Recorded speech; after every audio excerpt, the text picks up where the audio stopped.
April 27, 1985. The Imperial War Museum in London stood quiet in the early morning light. In Gallery 7, behind reinforced glass, a set of rusted iron shackles sat next to a faded purple wrapper. The metal had oxidized to a deep brown, the chain links frozen in their last position. The wrapper, once bright Cadbury's purple, had faded to a pale lavender, its edges worn soft with handling. The placard read, "Removed by unknown British soldier, April 27, 1945. Wrapper, donated by Ilse Richter, 1985.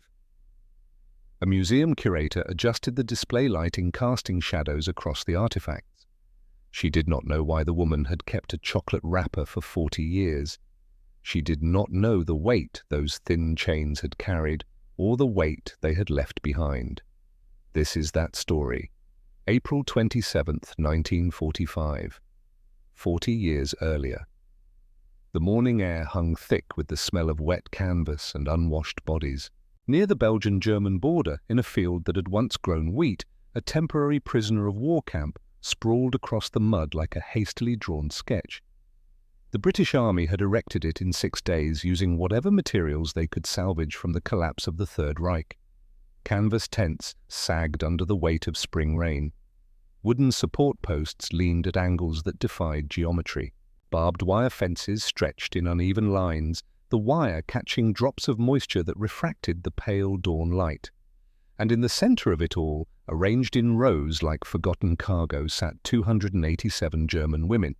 Among them was Ilse Richter. She was 32 years old, though the years had carved themselves deeper into her face than the number suggested.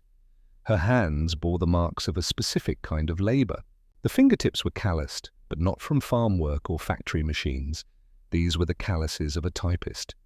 Thousands of hours pressing keys, the index fingers slightly more worn than the others, the right thumb bearing a permanent indent from the spacebar.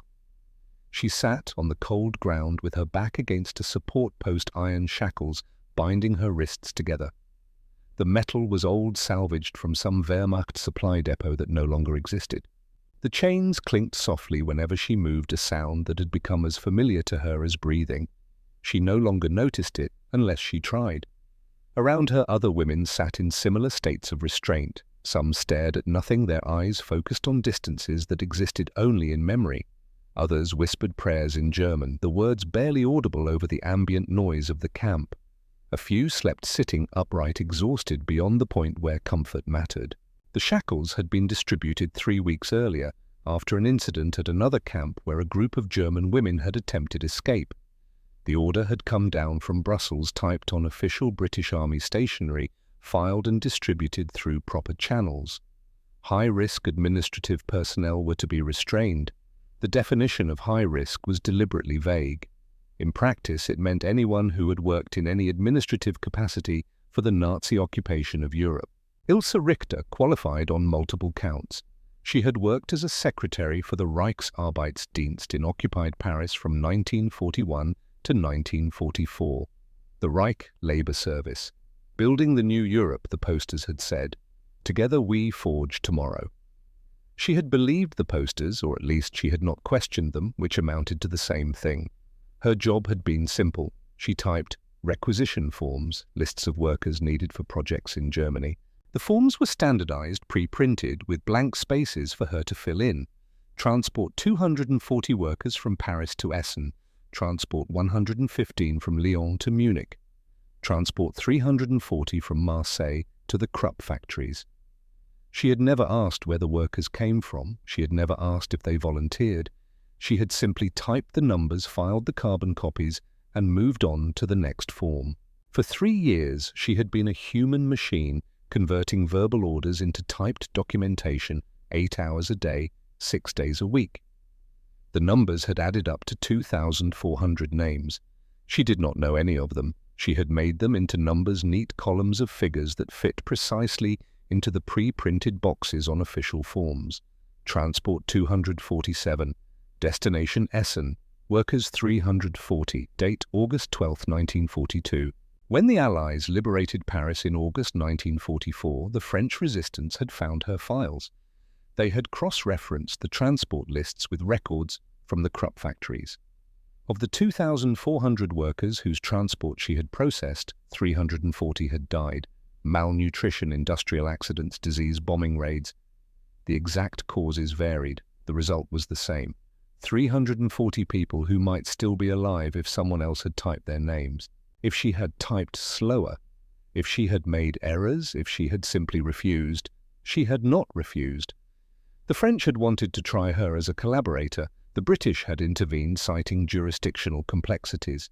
She was a German national working for a German government agency. Her crimes, if they were crimes, had been committed in the course of official duty. The paperwork made things complicated.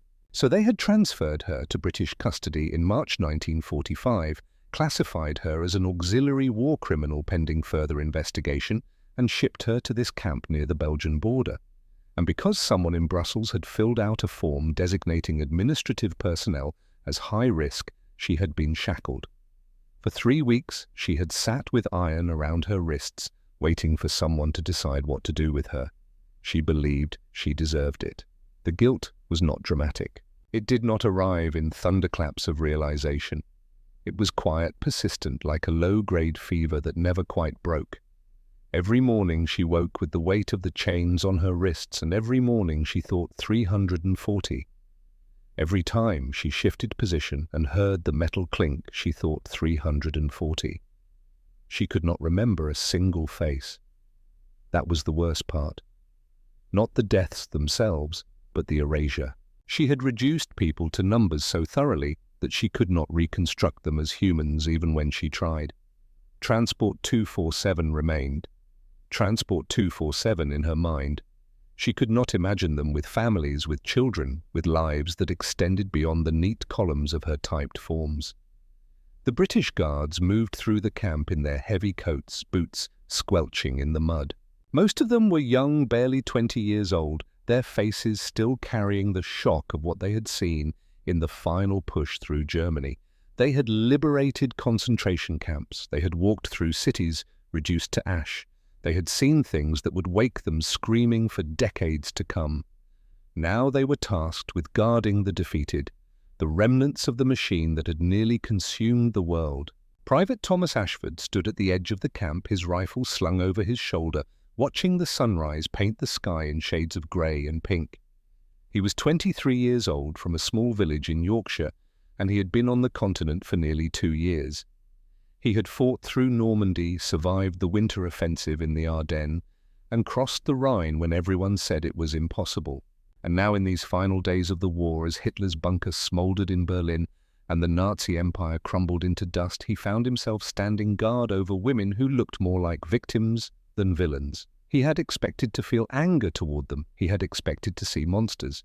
3 weeks earlier, his unit had been among the first to enter Buchenwald. The smell had reached them before they saw the gates. A smell that was not quite decay and not quite smoke, but something worse. The smell of human bodies reduced to their chemical components. Inside they had found 400 corpses stacked like cordwood, and beyond the corpses, the survivors, men who weighed less than 90 pounds, their skin stretched tight over bones, their eyes huge and hollow. Most of them could not stand.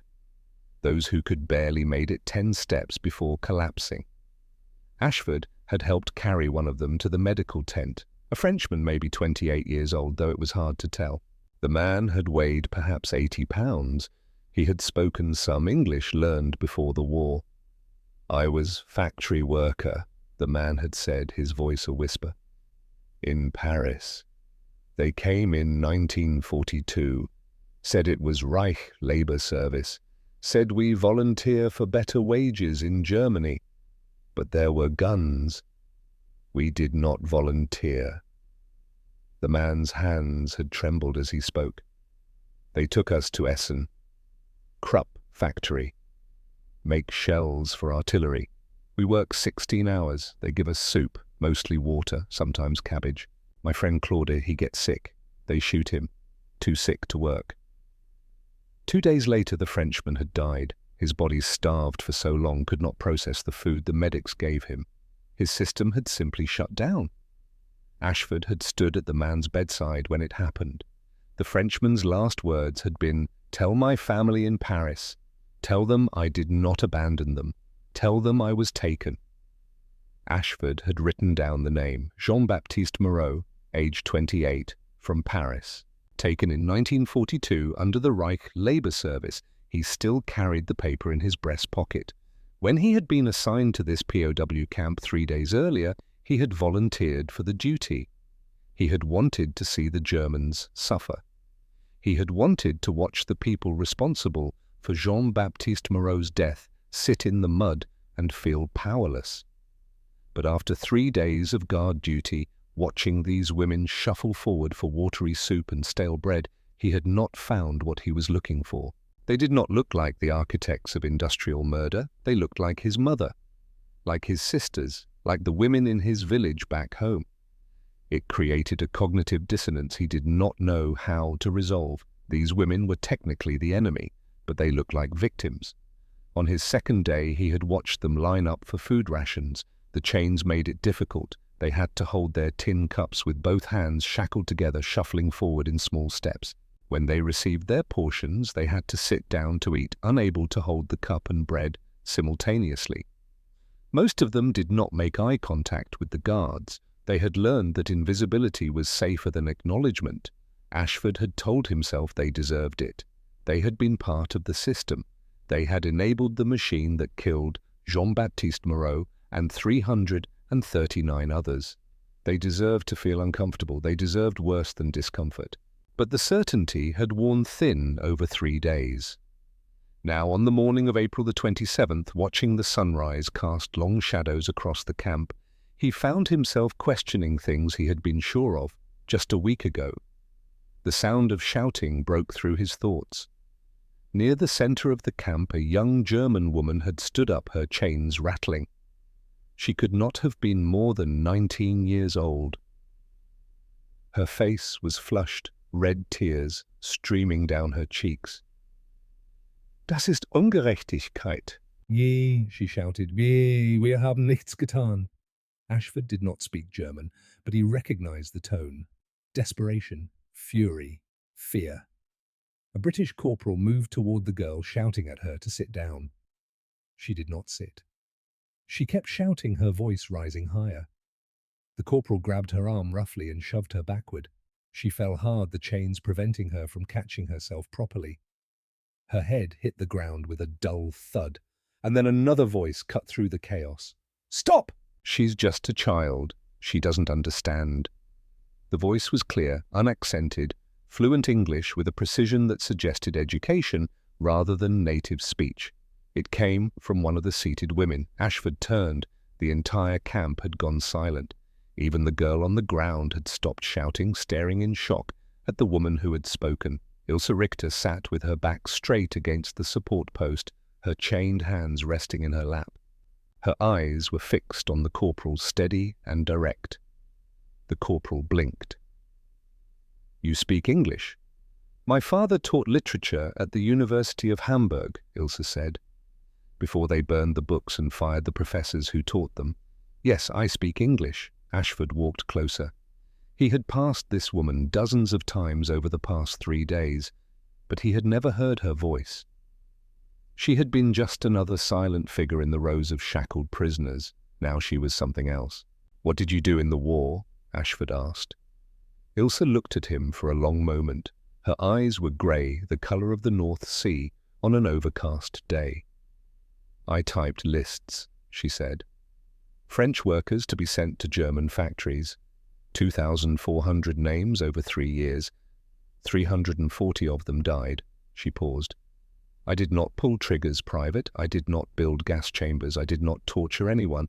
I simply typed names into official forms and filed the carbon copies. Does that make me guilty?" Ashford felt something cold settle in his stomach. He reached into his breast pocket and pulled out the folded paper.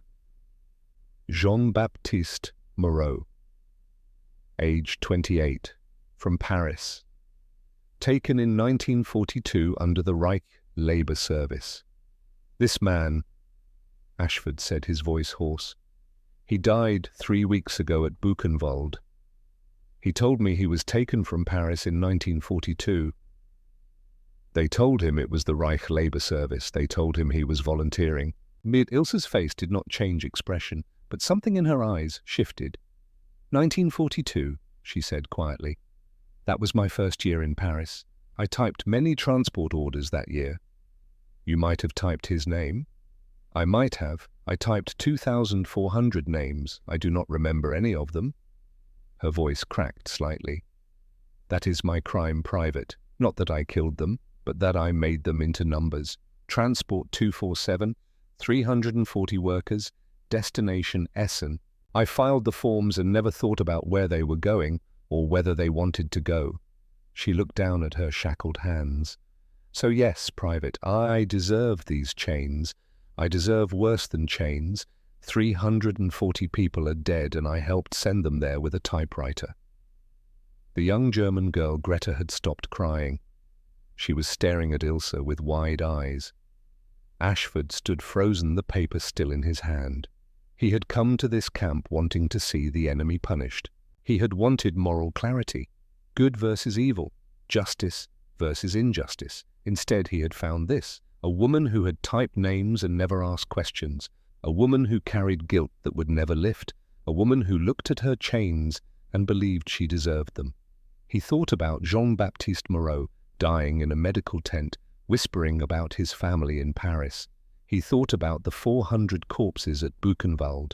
He thought about the 30 men he himself had killed in 2 years of combat. Some had been soldiers shooting back at him. Some had been boys who looked barely 16, conscripted in the final desperate months. Some he had shot from such a distance he never saw their faces. Did he remember their names? Did he remember them as people or as targets? The sun had risen higher now, burning off the morning mist. The camp looked different in the full light. The rows of seated women, the sagging tents, the guards, standing with rifles. It all looked temporary, improvised, a footnote to a war that was already ending. Ashford folded the paper and put it back in his pocket. He looked at Ilse Richter, sitting with her back straight and her eyes steady, and he made a decision that would haunt him for the rest of his life, not because it was wrong, but because it revealed how much else had been wrong. That night he could not sleep. He lay in his tent, listening to the rain drum against the canvas, thinking about typewriters and transport lists, and the difference between pulling a trigger and pressing a key. In the morning, he would carry a chocolate bar in his pocket, a Cadbury's dairy milk purple wrapper taken from a German supply depot the previous week. He did not yet know why he was carrying it. He did not yet know what he was going to do. But something had broken inside him when Ilse Richter asked if typing names made her guilty, because if it did, then what did pulling triggers make him? What did following orders make any of them? The rain continued through the night. In the camp, 287 women sat shackled in the darkness, waiting for judgments that might never come.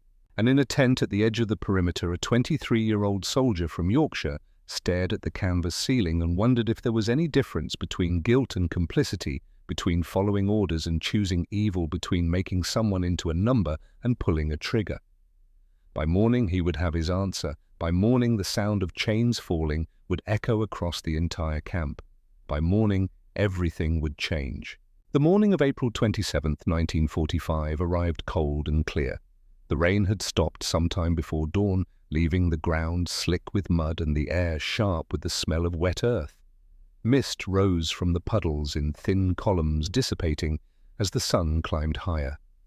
Private Thomas Ashford had not slept. He had lain awake through the entire night, the chocolate bar pressing against his chest through the fabric of his uniform. A Cadbury's dairy milk, purple wrapper.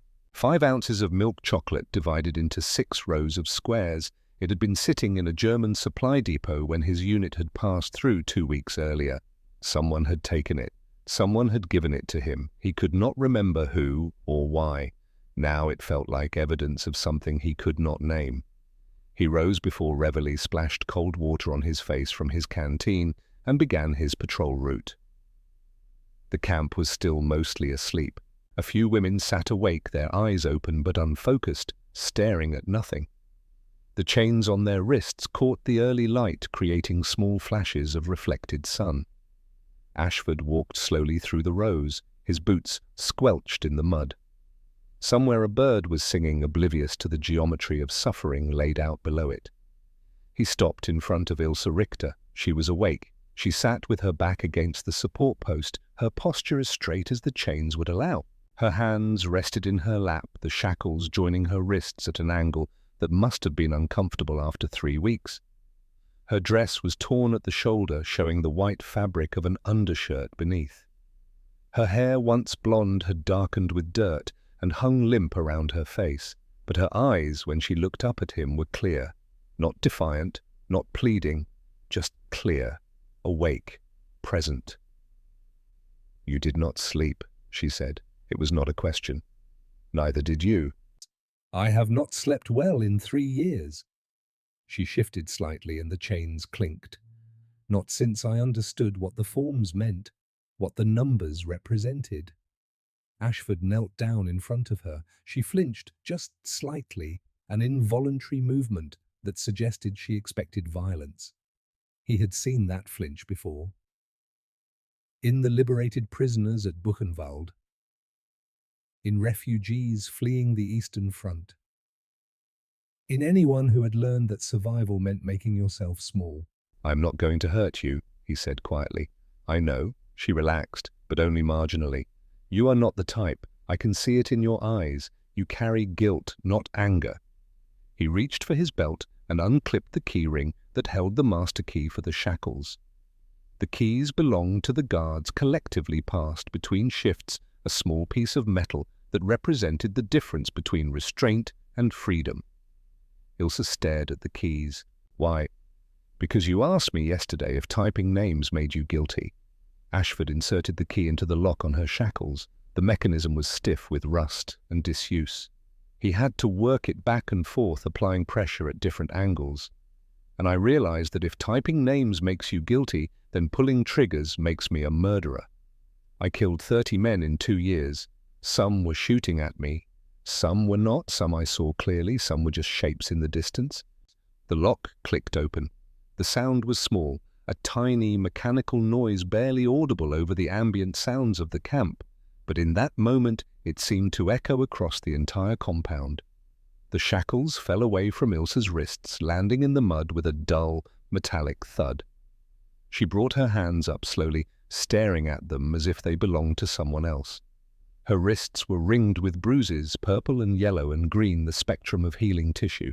The skin was raw where the iron had chafed 3 weeks of constant friction wearing through the outer layers. Around them, other prisoners began to notice.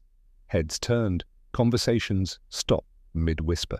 The entire section of the camp where Ilse sat seemed to hold its breath. Ashford pulled the chocolate bar from his pocket. The purple wrapper was slightly crumpled but intact. He held it out to her. "I do not understand," Ilse said. Her voice was barely above a whisper. "Neither do I." Ashford looked at the chocolate, then at her face.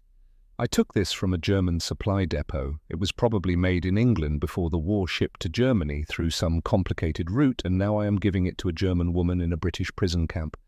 None of it makes sense. The war makes no sense. But I know that keeping you in chains does not fix what happened to Jean-Baptiste Moreau. It does not bring back the 340 people whose names you typed.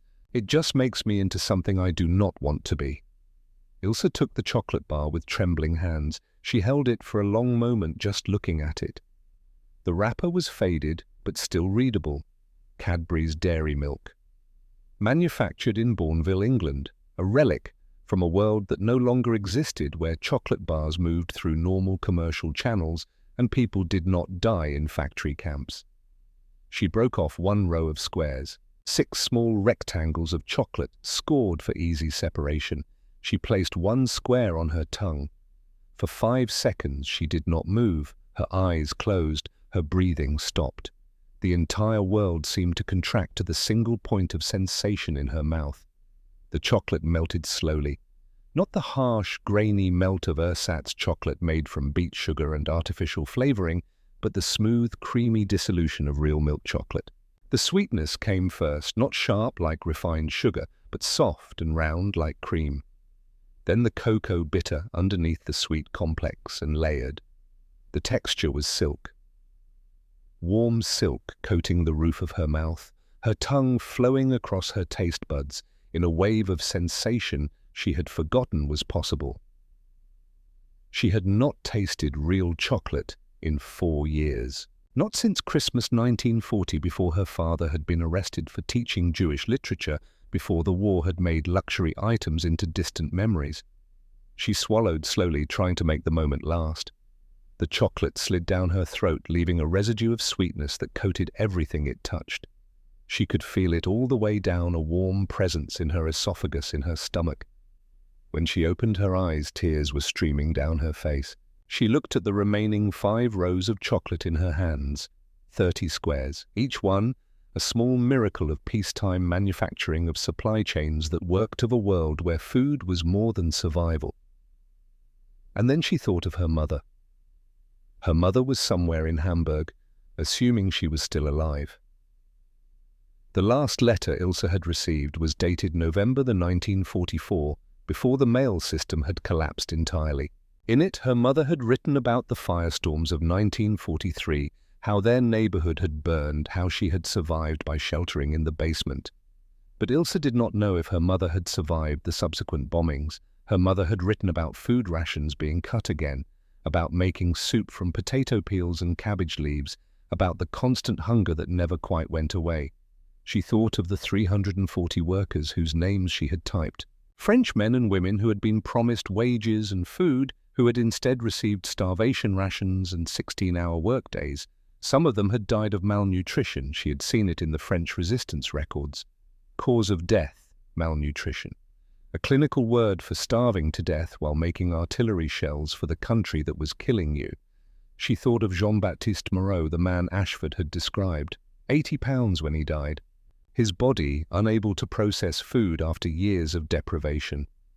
And here she was holding 30 squares of real chocolate, more calories in this one bar than some of those workers had received in a week. "I do not deserve this," she whispered. Neither did Jean-Baptiste Moreau deserve to die in a factory camp. Ashford's voice was quiet. Neither did the 340 others. Neither did my 30 men deserve to die because I was a better shot. But they did, and we are still here. And I am trying to figure out what that means. Ilse ate another square. The sweetness was almost painful now, a sensory overload after years of bland food and survival rations. She thought about the propaganda posters in her Paris office. Reich Labour Service building the new Europe together. The posters had shown smiling French workers at German factories, receiving wages, eating hot meals, contributing to a grand project. She had believed the posters. Or rather, she had not questioned them. It had been easier to believe that the workers were volunteers, that the wages were real, that the food was adequate. Questioning would have meant confronting her own complicity, would have meant acknowledging that every form she typed was a potential death sentence. Now she knew the truth. The posters had been lies, the workers had been prisoners, the wages had been starvation, the grand project had been murder dressed up in bureaucratic language. And this chocolate, this small purple-wrapped miracle, represented everything the posters had promised and never delivered. If Germany had treated its forced labourers the way this British soldier was treating her right now, with basic human dignity, with food that was actually food, with kindness instead of cruelty, then maybe Jean-Baptiste Moreau would still be alive. Maybe the 340 would still be alive, but they had not. And now those people were dead, and she was eating chocolate while her mother ate potato peel soup, and nothing would ever balance that equation. She ate all 6 rows, 30 squares of chocolate melting one by one on her tongue, each bite tasting like sweetness and guilt in equal measure. Tears ran down her face continuously, now dripping off her chin onto her torn dress. She could not stop crying, could not stop eating, could not reconcile the kindness of this moment with the cruelty of everything that had led to it. When the last square was gone, she carefully folded the wrapper. The purple paper was thin, almost transparent in places, printed with text that seemed to come from another universe. Manufactured in Bourneville, England. A place that still existed, presumably. A factory that still made chocolate, a world where normal things still happened. "Can I keep this?" she asked. "Not as a gift, as evidence?" "Evidence of what?" "Evidence that even the enemy can be kinder than my own country was to its prisoners." She tucked the wrapper into the pocket of her dress, pressing it flat against the fabric. Evidence that I was wrong about everything, that the propaganda lied, that there was another way to fight a war, and we chose the cruelest one. Ashford stood up. He looked at the other women sitting in their chains, 286 of them watching in absolute silence. Some had tears on their faces, some looked confused, some looked hopeful, as if this small act might somehow extend to them. He turned to the next woman in line. She was older, maybe 50, her hands gnarled with arthritis that the chains had made worse. He knelt down and unlocked her shackles. The second set of chains hit the mud, then the third, then the fourth. Ashford moved down the row, unlocking shackles one after another, each click of the lock, each thud of metal on mud, each woman bringing her hands up to stare at her freed wrists as if seeing them for the first time. He had unlocked 15 sets of shackles when Sergeant Williams reached him. Williams grabbed Ashford's arm, spinning him around. His face was red with a mixture of anger and confusion. "What the hell do you think you are doing, Private?" "They do not need to be chained, Sergeant." Ashford's voice was calm. "They are not going anywhere. They are not dangerous. That is not for you to decide. You have orders. Orders to chain women who typed paperwork. Orders to treat them like dangerous criminals when we do not even know what most of them did." Williams looked at the freed prisoners. 15 women sitting with their hands unshackled, rubbing circulation back into their wrists. Then he looked at the 272, still in chains, watching with expressions that ranged from hope to despair. His grip on Ashford's arm loosened. Williams was 40 years old. He had a daughter back in Manchester who would be 17 now if she had survived the Blitz. He had not heard from his wife in 6 months. The last letter had said their neighborhood had been hit, but his wife and daughter were safe in a shelter. Then the letters had stopped. He looked at one of the unchained women.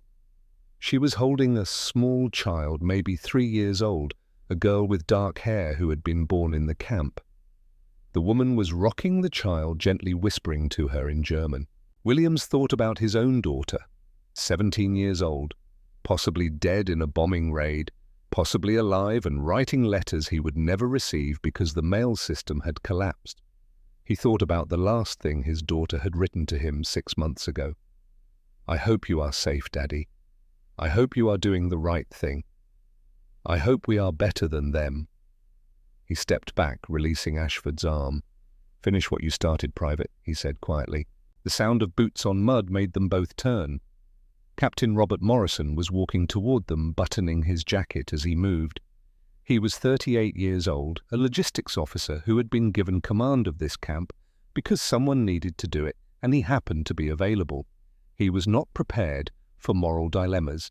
He was prepared for supply requisitions and transport schedules and making sure the prisoners received adequate food and water as defined by military regulations. But here he was walking across a muddy field toward a situation that had no answer in any manual. When he reached them, Williams saluted and began to explain. Morrison listened with his face carefully neutral, his eyes moving from the freed prisoners to the ones still shackled to Ashford, standing with the keys in his hand.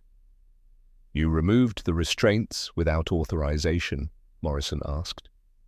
"Yes, sir." "But do you have anything to say in your defense?" Before Ashford could answer, Ilse Richter stood up.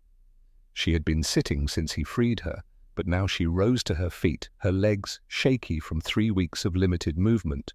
She took 3 steps toward Morrison, her posture straight, despite her torn dress and dirty hair. "Sir," she said in perfect English, "my name is Ilse Richter. I worked as a secretary for the Reich Labor Service in Paris. I typed requisition forms for 2,400 French workers to be sent to German factories. 340 of them died. I carry that guilt every day." She gestured to the chains lying in the mud at her feet. "But these chains do not fix what I did. They do not bring back the 340 people who died. They just create more guilt. The guilt of becoming what you fought against. The guilt of treating prisoners the way Germany treated its prisoners. Morrison was quiet. His younger brother had died at El Alamein in 1942, killed by a German artillery shell that had probably been manufactured at one of the factories where French forced laborers worked 16-hour days on starvation rations. His brother had been 22 years old. He had never married, never had children, never became anything beyond a name on a casualty list. Morrison looked at Ilse, 32 years old, a secretary who had typed forms, complicit certainly, guilty of moral cowardice, of not asking questions, of choosing the easy path of obedience over the hard path of resistance. But was she a war criminal deserving of chains, or was she something more complicated? A small cog in a massive machine turned by forces larger than herself, guilty of passivity rather than active cruelty. He looked at the 272 women still shackled. Administrative personnel, nurses who had treated wounded soldiers, teachers who had taught German language in occupied territories, clerks who had filed papers, all of them technically part of the Nazi system, all of them awaiting determination of their individual guilt or innocence. How long would that take? Months, years, and in the meantime they sat in chains because someone in Brussels had filled out a form designating them as high risk. Morrison had joined the army in 1942 after his brother's death. He had spent 3 years managing supply chains, making sure ammunition reached the front lines, making sure soldiers received food and water and medical supplies. He had never fired a shot in combat. His war had been fought with requisition forms and transport schedules and logistical planning. Not so different from what Ilse Richter had done, really. She had managed paperwork that facilitated atrocities. He had managed paperwork that facilitated killing German soldiers. The difference was that his side had won. He made his decision. "Sergeant Williams," Morrison said, "collect all shackled keys from the guards. Remove the restraints from all prisoners in this section. We will report this as a command decision based on updated security assessment. These women pose no credible escape risk, and maintaining restraints serves no military purpose." Williams hesitated for only a moment before saluting. "Yes, sir." Morrison looked at Ashford. "You are confined to quarters pending review. Dismissed." The rest of that morning, guards moved through the camp removing shackles. The sound of locks clicking open became a rhythm, a percussion of small liberations echoing across the compound. One by one, 287 women were freed from their chains. They sat rubbing their wrists, staring at their hands as if seeing them for the first time in 3 weeks. Some cried quietly. Others sat in stunned silence. A few prayed, thanking God in German for mercy they had not expected to receive. Ilse sat with the chocolate wrapper pressed flat in her palm. She could still taste the sweetness on her tongue, could still feel the silk texture coating her mouth. She thought about Ashford's question.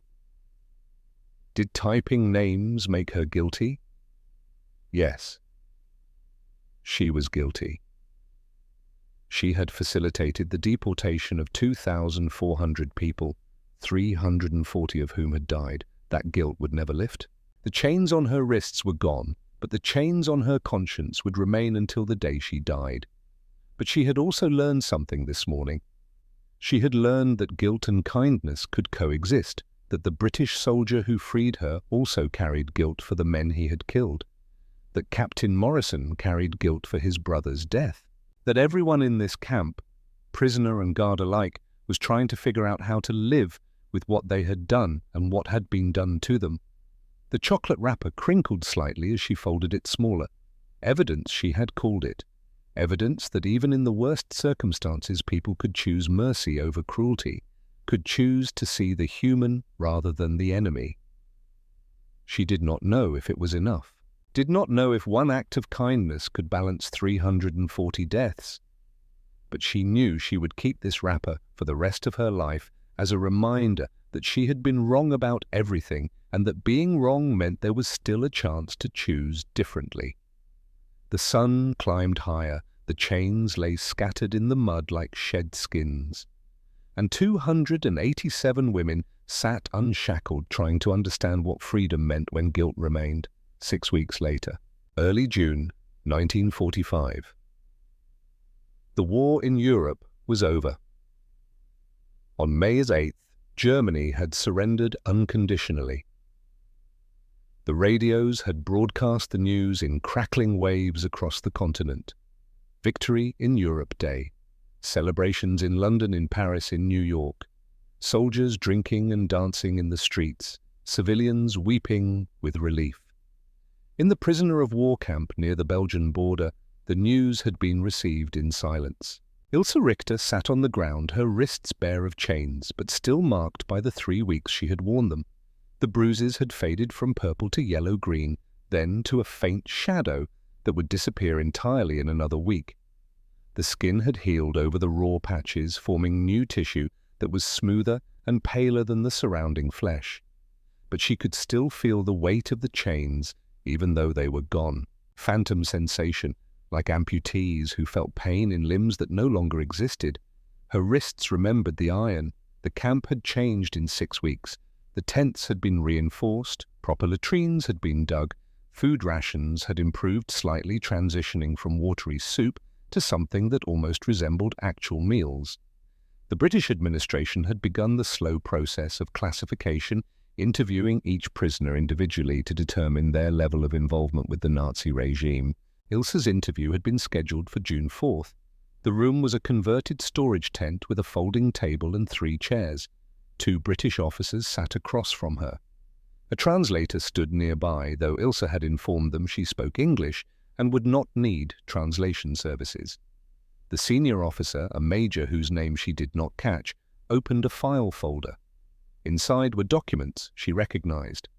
Her employment records from the Reich Labor Service, transport manifests she had typed, carbon copies with her initials in the bottom corner, evidence arranged in neat chronological order, a paper trail of complicity stretching from 1941 to 1944. "Miss Richter," the major said, "we have reviewed your case. You are classified as Auxiliary Administrative Personnel Category 4 under the denazification protocols. Do you understand what this means?" "No, sir." Category 4 designates individuals who were followers or fellow travelers, low-level functionaries who facilitated Nazi operations but did not participate in violence directly.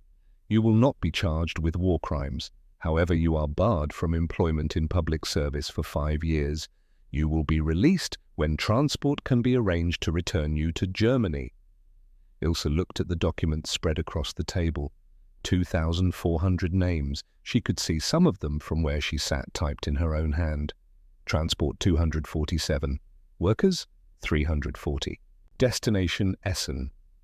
"I would like to enter a statement," she said. The major looked surprised. "That is not necessary. Your classification has already been determined. Nevertheless, I would like it recorded."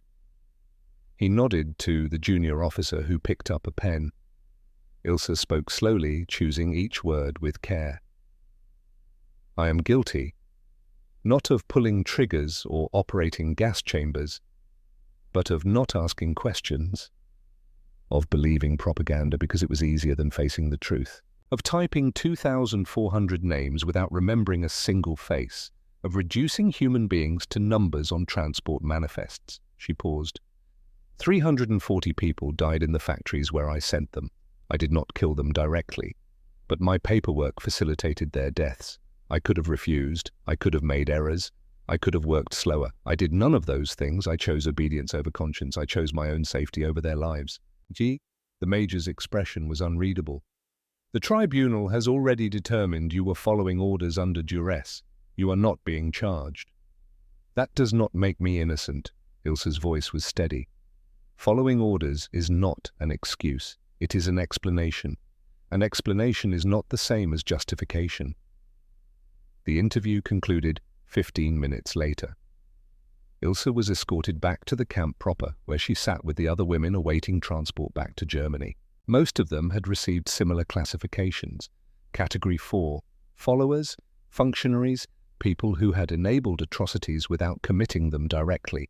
The moral weight of that distinction would occupy German society for generations. Where did responsibility begin and end? How culpable was the secretary who typed deportation orders, the nurse who treated wounded soldiers, the teacher who taught Nazi ideology to children? These questions had no clean answers, no clear, bright lines separating guilt from innocence. Ilse had her own answer. She was guilty. The chains were gone from her wrists, but the weight remained. That night, she lay awake on her cot, the chocolate wrapper pressed between the pages of a small prayer book her mother had sent her in 1943. The purple paper had faded even more, the text becoming harder to read. But she could still make out the words. Cadbury's dairy milk. Manufactured in Bourneville, England, evidence of the day she had learned that kindness was not about nationality, but about choice. She wondered if Private Ashford had kept his wrapper. She had given him one when he had brought her a second chocolate bar 3 days after the unchaining, asking for a wrapper in return. To remember, he had said, to remember that even in the worst war one person can choose differently. She had not seen him since. He had been confined to quarters for a week, then reassigned to a different unit preparing for occupation duty in Germany. They had not said goodbye. There had been nothing to say that had not already been communicated in the moment the chains fell. On the morning of July 27th, Ilse was awakened by shouting. Women were crying, their voices rising in a collective wail that echoed across the camp. She sat up, disoriented, thinking there had been an attack or an accident. But the news was different, worse. Hamburg had been bombed. Not recently, the bombing had occurred in July 1943, 2 years earlier. But the full casualty figures were only now being compiled and released. Operation Gomorrah, the British called it. 8 days of bombing raids that had created a firestorm consuming the city centre, temperatures reaching 800 degrees Celsius, winds strong enough to uproot trees, entire neighbourhoods reduced to ash, 42,600 people dead. Ilse's mother had been in Hamburg. The last letter Ilse had received was dated November 1944. In it, her mother had written about food shortages, about the constant air raids, about sleeping in shelters. But she had been alive in November 1944. Ilse did not know if she had survived to July 1943. A Red Cross worker moved through the camp with lists of confirmed casualties. Ilse waited in line for 2 hours, her heart hammering against her ribs. When her turn came, she gave her mother's name and last known address. The Red Cross worker checked the lists, cross-referenced neighbourhoods with casualty reports, consulted a second set of documents. "I am sorry," she said finally. "Your mother is listed as deceased, killed in the firestorm of July 28, 1943. I am sorry you are only learning this now. The records were lost during the war and have only recently been compiled. She was sheltering in the basement of your family home when the building collapsed." The numbers blurred together. 42,600 people. Her mother was one of them. One name in a long list of casualties reduced to a statistic in someone's report. Just like the 340 French workers Ilse had sent to their deaths. Just like the 2,400 names she had typed without remembering their faces. Everyone became a number eventually. Ilse walked back to her cot in a daze. She sat down and pulled out the chocolate wrapper. Stared at it for a long time. This chocolate had been manufactured in England. The British had bombed Hamburg. The British had killed her mother with incendiary bombs that created firestorms consuming entire city blocks. And a British soldier had given her chocolate, had removed her chains, had shown her kindness when he could have shown cruelty. She thought about her brother who had died fighting for Germany in 1943. She thought about Private Ashford, who had killed 30 men fighting for Britain. She thought about the 340 French workers and the 42,600 Hamburg civilians and all the millions of other people who had died because nations had decided that total war was an acceptable way to resolve political differences. The chocolate wrapper crinkled in her hands. Evidence of kindness in a war of cruelties. Evidence that individuals could choose mercy even when their countries chose destruction. It did not bring her mother back. It did not absolve her of guilt for the 340. But it was something to hold on to. a reminder that the capacity for decency persisted even in the machinery of industrial murder. She folded the wrapper carefully and placed it back in the prayer book. Private Thomas Ashford sat in a tent on the outskirts of Hamburg in late July 1945, writing a letter to his mother that he would never send. Dear Mum, I freed a woman from her chains 6 weeks ago. I gave her chocolate. I thought it would make me feel better about the 30 men I killed. It did not. She told me 340 people died because she typed their names on transport forms. I told her about Jean-Baptiste Moreau, who died at Buchenwald because someone typed his name on a similar form. She might have been that someone. We will never know. Now I am in Hamburg helping with occupation duties. The city is destroyed. 60% of the buildings are rubble. People are living in basements and makeshift shelters. Children are begging for food in the streets. Yesterday I gave my ration to a boy who could not have been more than 7 years old. He looked at me with huge eyes and said, "Danke," in a whisper. I keep thinking about the woman I freed, Ilse Richter. She is somewhere in Germany now, assuming she made it home. Her mother lived in Hamburg. I wonder if her mother survived the bombing. I wonder if Ilse knows that the same country that showed her mercy also burned her city to the ground.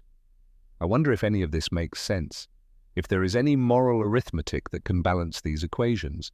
340 deaths typed on a form versus 42,000 deaths burned in a firestorm. 30 men killed by my rifle versus 1 woman freed from chains. Where does the math add up? When does the guilt cancel out? I do not think it does, Mum. I think we just carry it all. Every death we caused and every death we witnessed and every act of kindness that could not undo the cruelty. We carry it until we die, and then someone else carries the memory of us, and maybe eventually it all fades into history books that reduce everything to numbers and dates and neat explanations. But I kept the chocolate wrapper she gave me. It is in my pocket right now, folded next to the paper with Jean-Baptiste Moreau's name. 2 pieces of evidence that do not prove anything except that I was there, that I made choices, that I freed a woman's hands but could not free her from Hamburg or myself from the 30 men I killed. I do not know if I did the right thing. I will probably never know. But I would do it again. Your son, Thomas. He folded the letter and put it in his footlocker with the other unsent letters. There were 11 of them now, all addressed to his mother, all containing thoughts he could not articulate to anyone who had not been there. The chocolate wrapper was in his breast pocket. He took it out and looked at it. The purple had faded to pale lavender. The text was barely legible, but he could still read it if he held it to the light. Cadbury's dairy milk. Manufactured in Bourneville, England. Ilse Richter had kept hers. He knew this somehow with the certainty that comes from shared experience rather than communication. She would keep it for the rest of her life, and so would he. Not as a trophy, not as proof of his own virtue, but as evidence of a moment when 2 people caught in the machinery of war had chosen to see each other as human beings rather than enemies. When guilt and kindness had existed simultaneously, neither cancelling the other out, both real and valid and permanent. He put the wrapper back in his pocket and went outside. Hamburg spread out before him, a landscape of destruction, punctuated by the occasional building still standing. Somewhere in this ruined city, people were trying to rebuild, to find family members, to locate food and water and shelter, to survive another day in a world that had tried very hard to kill them. And somewhere in this city, or somewhere else in Germany, Ilse Richter was doing the same thing, carrying her guilt and her chocolate wrapper, trying to figure out how to live in a world where she had facilitated deaths and also learned that enemies could choose kindness. Ashford did not believe in redemption. He did not believe that one good act could cancel out the bad, but he believed in the choice itself. In the moment when you decided to unlock the chains instead of leaving them locked. In the moment when you gave chocolate instead of cruelty. In the moment when you recognized another person's humanity, even when everything around you said they were just the enemy. Those moments did not fix anything. They did not bring back the dead. They did not erase the guilt. But they proved that even in the machinery of total war, individuals still had agency, still had the capacity to choose mercy over vengeance, still had the ability to see a person instead of a category. It was not enough. It would never be enough, but it was something. The camp near the Belgian border was dismantled in September 1945. The tents were struck, the fences removed, the latrines filled in. The land was returned to agricultural use. Within a year, wheat was growing in the field where 287 women had sat in chains. There was no memorial, no historical marker. The records mentioned the camp only briefly in logistical reports. Prison accounts, transport schedules, supply requisitions, the kind of administrative documentation that reduces human experiences to numbers and dates.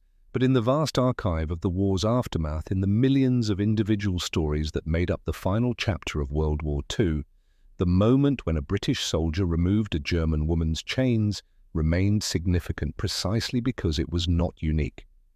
All across occupied Germany in those final months, similar moments played out. Guards who decided to show mercy, commanders who bent the rules, small acts of conscience that pushed back against the machinery of collective punishment and revenge. Most of those moments were never recorded, never documented, never remembered beyond the people who experienced them. But they happened. In camps and prisons and occupied cities across Europe, individuals chose kindness when they could have chosen cruelty, chose to see humans when they could have seen only enemies, chose to unlock chains when leaving them locked would have been easier. Those choices did not fix the broken world, did not undo the atrocities, did not absolve anyone of guilt, but they proved that even in the worst circumstances, even in the machinery of industrial murder and total war, the capacity for decency persisted. That would have to be enough, because it was all there was. 40 years later, April the 27th, 1985, the Imperial War Museum in London stood quiet in the morning light. Gallery 7 had been recently renovated, its displays reorganized to mark the 40th anniversary of Victory in Europe Day. New exhibits traced the final months of the war, the liberation of the camps, the occupation of Germany, the slow transition from total war to uncertain peace. In the corner of the gallery, a new display had been installed the previous week, a small case containing 3 objects, a set of rusted iron shackles, their chain frozen in a curve, and 2 chocolate wrappers, both faded to pale lavender, both barely legible. The placard read, "Donated by Ilse Richter and Thomas Ashford, 1985. Removed, April 27, 1945. Ilse Richter stood in front of the display case. She was 72 years old now, her blonde hair long since turned white, her posture still straight despite the years. She wore a simple grey dress and sensible shoes. In her hands she held a cane she did not strictly need, but carried anyway, a concession to the expectation that women her age should move carefully through the world. She had flown to London from Hamburg specifically for this. The museum curator had contacted her 6 months earlier, asking if she would be willing to donate the shackles and wrapper for a new exhibit on the final days of the war. She had agreed immediately, then spent 6 months trying to decide if she could actually let them go. In the end, she had decided that keeping them locked away in a drawer served no purpose. Better to let them speak to people who had not been there, to let them be evidence of something that needed witnessing. She stared at the wrapper through the glass. 40 years she had kept it. 40 years of taking it out, occasionally unfolding it, remembering the taste of chocolate and guilt, and the moment she had understood that propaganda lied and that kindness was a choice. The shackles looked smaller than she remembered, less substantial, just pieces of metal really. But she could still feel their weight on her wrists if she thought about it too long. Behind her, footsteps approached. She did not turn. The museum had just opened, and few visitors had arrived yet. Probably just a tourist wandering through. But then a voice spoke, a man's voice, aged but still carrying traces of a Yorkshire accent. "I almost did not come." Ilse turned. Thomas Ashford stood 3 feet away. He was 63 years old now, his hair gone grey, his face lined with decades of living.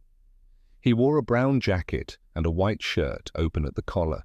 He looked thinner than she remembered, though she had only seen him a handful of times in 1945, and memory was an unreliable narrator. In his hand, He held a chocolate wrapper. They stared at each other for a long moment. 40 years collapsed into the space between them. April 27th, 1945. The sound of chains falling. The taste of chocolate. The recognition that even enemies were human. "You kept yours," Ilse said finally. "You kept yours." The museum asked for both. "I told them I only had one. I did not know if you—" She trailed off. Ashford stepped closer to the display case. He looked at the shackles at the single wrapper already mounted inside. Then he looked at the wrapper in his own hand, creased and faded from 4 decades of carrying it in wallets and pockets and desk drawers. "I have cancer," he said quietly. "Lung cancer. The doctors say I have maybe a year. My daughter thought I should come. She found the wrapper in my things and asked about it. I told her the story. She said I needed to see you before I died." Ilse nodded slowly. "I am sorry." "Do not be. I am 63. I have had 40 more years than I probably deserved. The 30 men I killed only got the years I gave them." They stood in silence, looking at the display. Other visitors began filtering into the gallery, but they kept their distance, sensing something private unfolding. "Did we do the right thing?" Ashford asked. It was the question that had haunted both of them for 40 years. The question that had no answer because there was no scale that could weigh kindness against atrocity, mercy against guilt. Ilse was quiet for a long time before she spoke. 340 people still died. My mother still burned in Hamburg.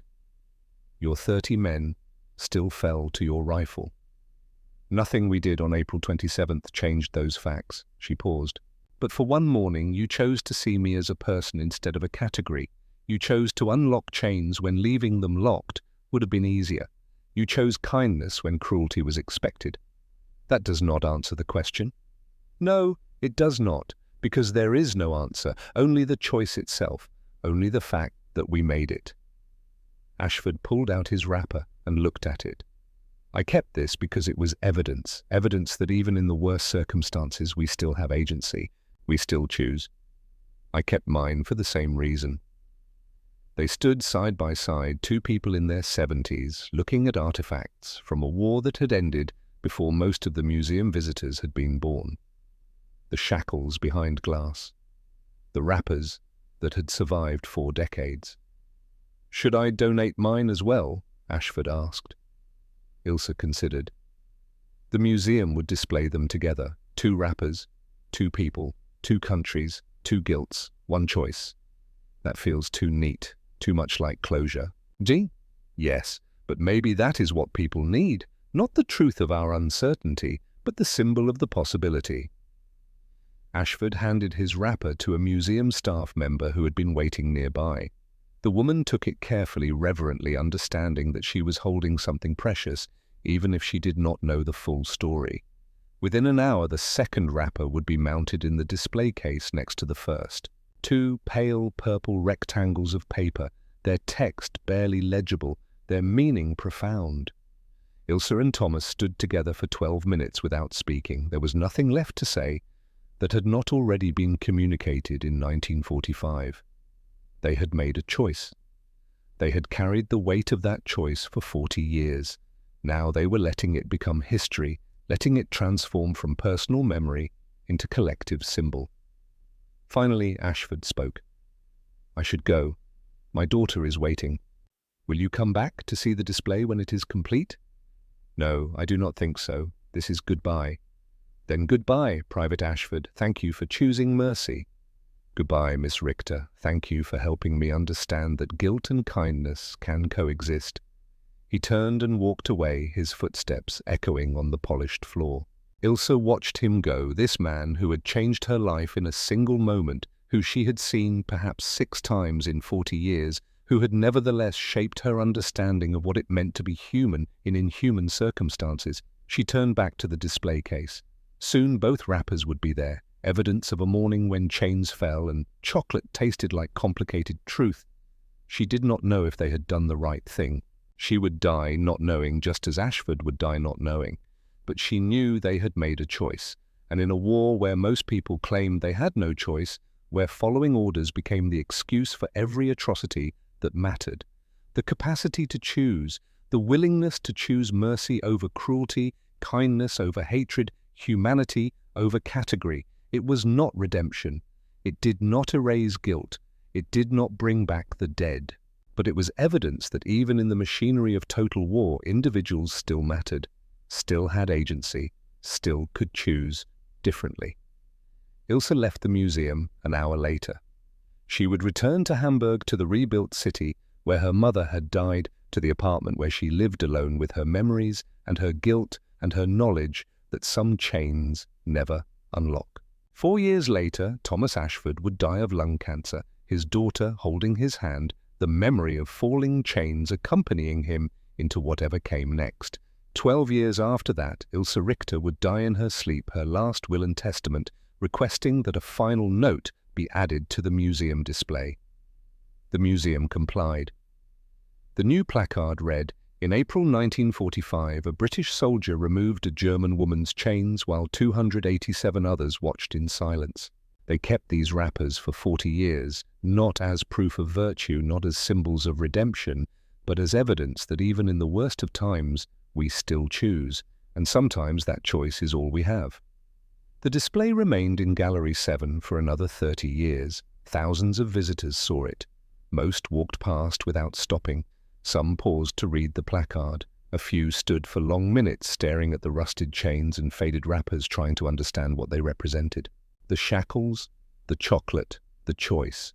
Evidence of a moment when two people caught in the machinery of history decided to see each other as human. It was not enough to fix the broken world, but it was something, and sometimes something is all we get.